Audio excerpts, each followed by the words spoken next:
তো হ্যালো বন্ধুরা, আশা করি সকলে ভালো আছো। আমিও ভালো আছি। চলে এলাম নতুন একটা ভিডিও নিয়ে।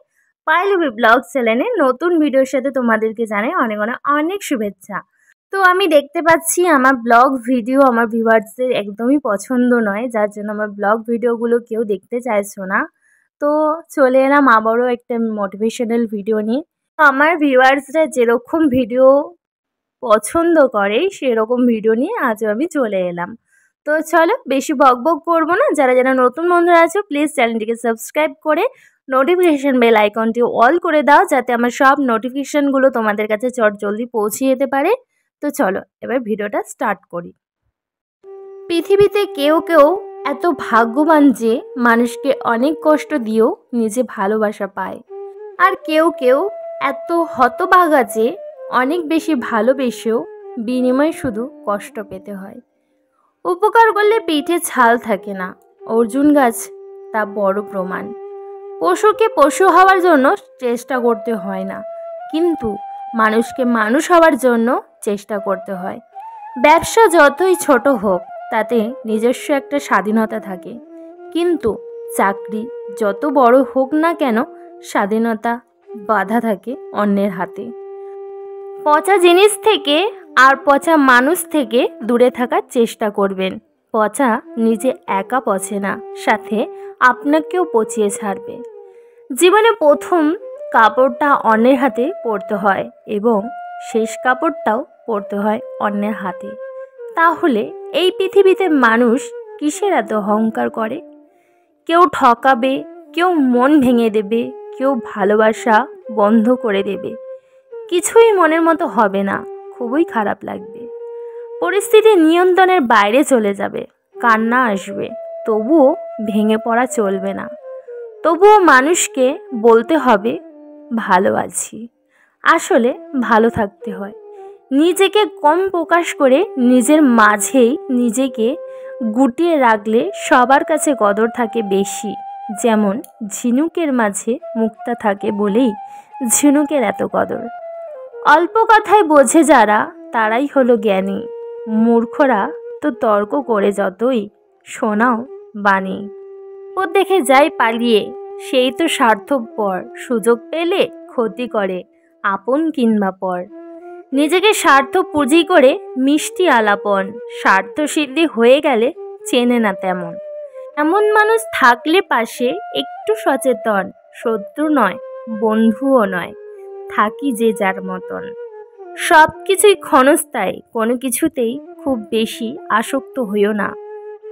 আজব মানুষ আমরা, নাটক দেখে কাঁদি আর বাস্তবতা দেখে হাসি। বেঈমানরা কখনো অশ্রুর মূল্য বোঝে না। অন্ধের কাছে আয়না বিক্রি করা আর বেঈমানদের বিশ্বাস করা একই কথা। 100 টাকার ঘড়িটাও যে সময় দেখার জন্য ব্যবহার করা হয়, 1 লক্ষ টাকার ঘড়িটাও সেই একই কাজের জন্যই ব্যবহার করা হয়। পার্থক্য শুধু প্রয়োজনে, আর কেউ বিলাসিতার জন্য। টাকা বোকা মানুষকেও বুদ্ধিমান বানিয়ে দেয়। একটা সংসারে স্ত্রীকে স্বামীর চাইতে বেশি হিসেবি হতে হয়। স্ত্রী হিসেবি না হলে সেই সংসারে কখনো উন্নতি হয় না। হিসেবি মানে কৃপণতা নয়, বরং অপ্রয়োজনীয় খরচ না করাই হচ্ছে হিসেবি। স্বামী স্ত্রীর মধ্যে ভুল বোঝাবুঝি, ঝগড়া সন্তানের মানসিক স্বাস্থ্যকে প্রভাবিত করে। ছেলে মেয়েদের সামনে ঝগড়া করবেন না। পিতা মাতার জন্য এটি একটি দরকারি বার্তা। বিয়ের নিমন্ত্রণ পায় এলাকায় গণ্যমান্য ব্যক্তিরা, কিন্তু মৃত্যুর দিনে শ্মশানে যায় পাড়ার গরিবেরা। বিবাহ হলো জীবনের সবচেয়ে বড় জুয়া। জীবন সাথী ভালো হলে জীবনটা স্বর্গ, আর জীবন সাথী খারাপ হলে জীবনটা নরক। যাদের দেখতে দেখা যায় ভাজা মাছ উল্টে খেতে পারে না, তারা আসলে কাঁটাসহ মাছ গিলে ফেলার ক্ষমতা রাখে। পৃথিবীতে সবচেয়ে বড় কর্মজীবী নারী হচ্ছেন মা। মজুরি নেই, ওভারটাইম নেই, দাবি নেই, ছুটিও নেই, শর্ত নেই, স্বার্থ নেই, নিঃস্বার্থভাবে খেটে যাচ্ছে সারাটা জীবন।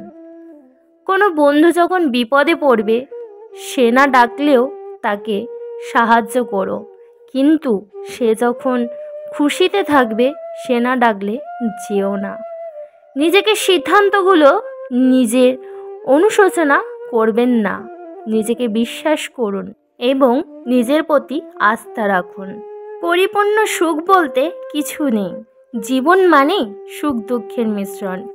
শুধু মনে রাখবেন, জীবন আপনাকে যেখানেই নিয়ে যায় তার পেছনে একটা কারণ থাকে। সংসারের বোঝা টানা মানুষটা একদিন নিজেই সংসারের বোঝা হয়ে যায়। পৃথিবীতে নিয়মটা বুঝি এমনই, খুব নির্মম, খুব কষ্টের। রাস্তা কখনো শেষ হয় না, শুধু মানুষই সাহস হারায়। সাঁতার শিখতে হবে, জলে নামতে হবে। পাড়ে বসে কেউ ডুবুরি হয় না। আলস্য দারিদ্র্য আনে পরিশ্রমের ধন। অর্থে অহংকার আনে, ব্যবহারে জন। ভক্তি মুক্তি আনে, পুণ্যে আনে সুখ। মিথ্যা পাপের জন্ম দেয়, পাপে আনে দুঃখ। ভালো কথা খুঁজে না পেলে চুপ থেকো। খারাপ কথা বলার জন্য কেউ কোনোদিনই নোবেল পায়নি। এমনকি চুপ থাকার অপরাধে কারও কখনো ফাঁসি হয়নি। তুমি সফল হলে তোমার ছেঁড়া জামাটাও ইতিহাস। তুমি ব্যর্থ হলে তোমার স্যুট পরাটাও উপহাস।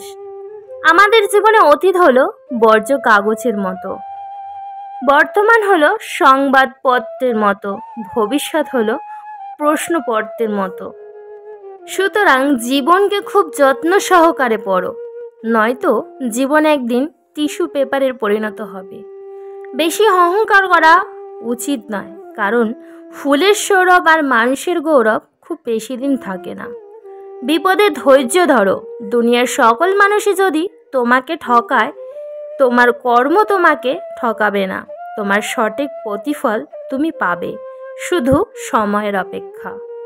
অপ্রিয় হলেও সত্য এটাই যে একজন স্ত্রীকে সংসারের সব কাজ করার পরেও তাকে অনেক কথা শুনতে হয়, কিন্তু একজন পুরুষকে তার শ্বশুরবাড়ি কেউ কিছু বললে সে শ্বশুরবাড়ি যাওয়াটাই বন্ধ করে দেয়। চোর মূর্খ হলে অল্প কিছু মানুষের সম্পদ চুরি করে, আর যদি চোর শিক্ষিত হয় তাহলে পুরো জাতির সম্পদই চুরি করে।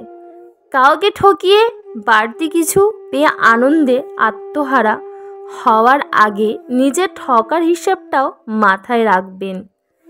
তুমি একবার নিচে পড়ে গিয়ে দেখো, কেউ আসবে না তোমাকে ওঠাতে, কিন্তু তুমি একটুখানি উপরে উড়ে দেখো, তখন ঠিক আসবে তোমাকে নিচে নামাতে। যে মাছের কাঁটা বেশি সে মাছ স্বাদও বেশি। যে ব্যক্তি সৎ বেশি তার জীবনে কষ্টও বেশি। যে ধৈর্য ধরতে জানে একদিন তার কাছে সব কিছুই ফিরে আসে, হারানোর সময় সম্মান, বিশ্বাস আর ভালোবাসাও।